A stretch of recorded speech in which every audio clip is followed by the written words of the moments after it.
4 বছর পর আজকে আমার পরিবার আমার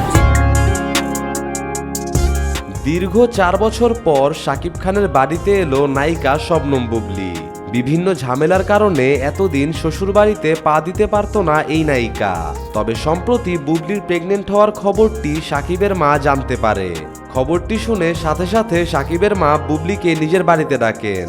শাশুড়ির ভালোবাসা পাওয়ার এই সুযোগটা মিস করেনি বুবলি।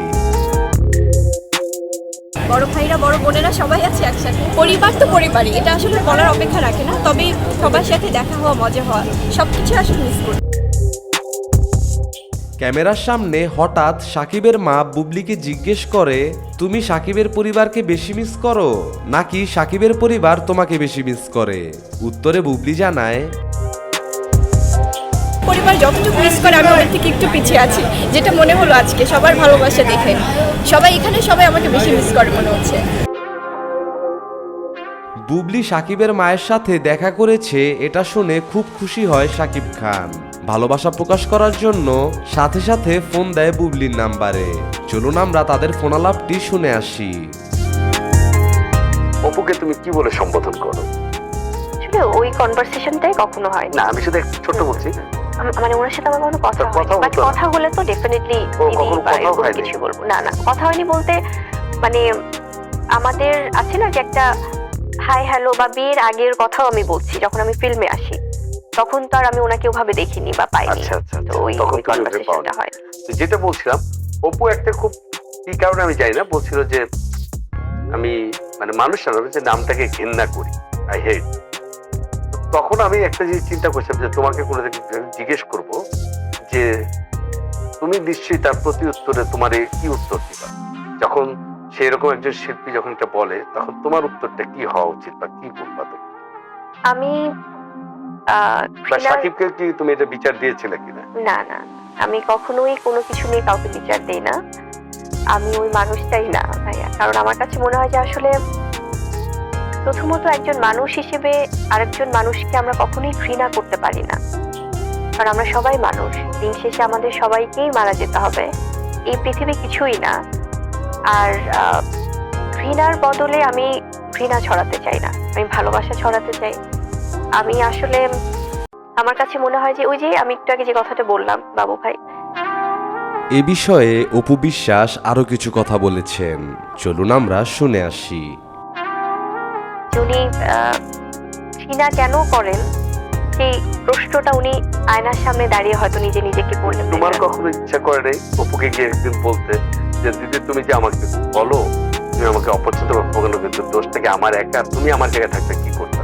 আর তুমি কখনো এটা একা একা চিন্তা করোনি কেন? আমি আসলে এটা আমার কাছে মনে হয় যে এটা তাকে যে জিজ্ঞেস করার সেই পরিবেশটাও তো লাগবে। আসলে আমার তাকে কেন জিজ্ঞেস করতে হবে বাবু ভাই? উনি অনেক সিনিয়র একজন মানুষ, অনেক দিন ধরে কাজ করছেন ফিল্মে, এবং একজন স্বাভাবিক সুস্থ মানুষ হিসেবে এটা তো আসলে খুব মানে পরিষ্কার না যে আমি একটা মানুষকে কেন আমি দায়ী করব, আর আমি কেনই বা দায়ী করব? আজ পর্যন্ত কোনো মানুষ ডিভোর্সের পরে বিয়ে করেছে এটা তো প্রথম না। পৃথিবীতে অহরহ এরকম ঘটনা ঘটছে।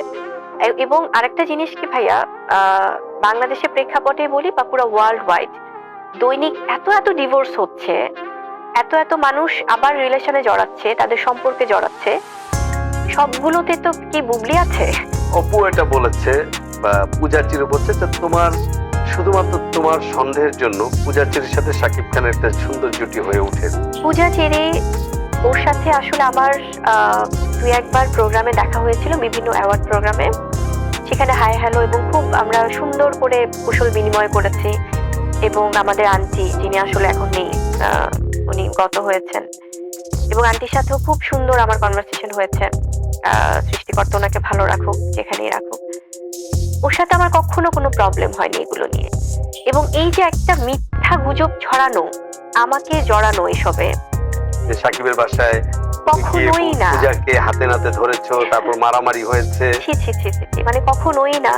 এই গল্পগুলো যারা ওই যে সোশ্যাল মিডিয়ায় বিভিন্ন কিছু ছড়ায়, এ বিষয়ে অপু বিশ্বাস আরো কিছু কথা বলেছেন। চলুন আমরা শুনে আসি। তারাই এই গল্পগুলো ছড়ায় এবং হয়তো এতে তাদের কোনো স্বার্থ আছে। এবং আপনাকে আমি আরেকটা জিনিস বলি বাবু ভাই, সেটা হচ্ছে যে আমার আমার খুব অবাক লাগে যে আমার সেটা হোক অনেকেই, যে কিছু কিছু নাম আছে যেমন তমার সাথে, তমা মির্জা বা পরিমণি, বা ওদের সাথে না আমি জানি না আসলে ওরা যদি ওদের নিজেদের সাথে আমি কথা আসবো বলে। প্রসঙ্গে, আমি একটু পূজাটা শেষ করি। আমি এই জন্যই বলছি হ্যাঁ, ভাইয়া যে এই যে এই কয়টা নাম, আমরা যদি পূজাটা যেহেতু আপনি জিজ্ঞেস করেছেন, কখনো আমার ওর সাথে এগুলো নিয়ে কোনো কনভারসেশন হয়নি। এবং আমিও যে বললাম আমার এটি নিয়ে আমার সাকিবের সাথেও কখনো কারণ এটা ও কার সাথে স্ক্রিন শেয়ার করবে। এবং 2016 সালে আমি যে বছর এসেছি তারপর থেকে কিন্তু ওর নায়িকা ভ্যারিয়েশন অনেকের, আমি যদি ভুল না করি, ও কলকাতা বা বাংলাদেশে অনেক নায়িকার সাথে কিন্তু কাজ করেছে। তো আমি কখনোই ও কোন নায়িকার সাথে কাজ করবে আমি সেই ব্যাপারটাতে ইন্টারফেয়ারই করি না।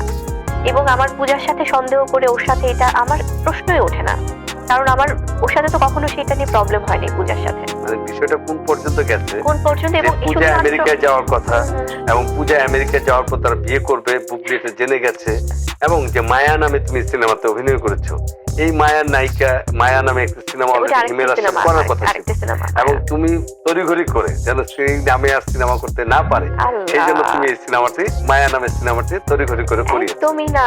কেন? কারণ মায়া সিনেমার আমি যে মায়াটা করেছি সেটি অনেক আগে থেকে কিন্তু নিবন্ধন করা, পরিচালক প্রযোজক যারা করেছেন, এটা তাদের সাথে কথা বললে বোঝা যাবে। আর ওনারা যে মায়াটার যে সিনেমা, আরেকটা আলাদা যে সিনেমা, ওটার সাথে তো এটার কোনো সম্পৃক্ত। অপুকে তুমি কি বলে সম্বোধন করো?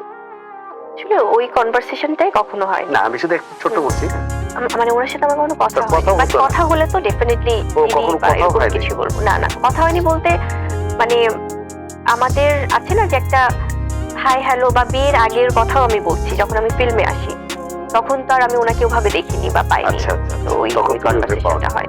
যেটা বলছিলাম, অপু একটা খুব এ বিষয়ে অপু বিশ্বাস আরো কিছু কথা বলেছেন, চলুন আমরা শুনে আসি। কি কারণে আমি জানি না, বলছিল যে আমি মানে মানুষ সাধারণত যে নামটাকে ঘেন্না করি, আই হেট। তখন আমি একটা জিনিস চিন্তা করছিলাম যে তোমাকে কোনো জিজ্ঞেস করব যে তুমি নিশ্চয়ই তার প্রতি উত্তরে তোমার কি উত্তর দিবা, যখন সেই রকম একজন শিল্পী যখন এটা বলে, তখন তোমার উত্তরটা কি হওয়া উচিত বা কি বলবা তুমি? আমি বা সাকিবকে কি তুমি এটা বিচার দিয়েছিলে কিনা? না না, আমি কখনোই কোনো কিছু নিয়ে কাউকে বিচার দেই না। আমি ওই মানুষটাই না ভাইয়া, কারণ আমার কাছে মনে হয় যে আসলে প্রথমত একজন মানুষ হিসেবে আরেকজন মানুষকে আমরা কখনোই ঘৃণা করতে পারি না, কারণ আমরা সবাই মানুষ। দিন শেষে আমাদের সবাইকেই মারা যেতে হবে, এই পৃথিবী কিছুই না। আর ঘৃণার বদলে আমি ঘৃণা ছড়াতে চাই না, আমি ভালোবাসা ছড়াতে চাই। এই আয়নার সামনে দাঁড়িয়ে হয়তো নিজে নিজেকে করলে তোমার কখনো ইচ্ছা করে নাই অপুকে গিয়ে একদিন বলতে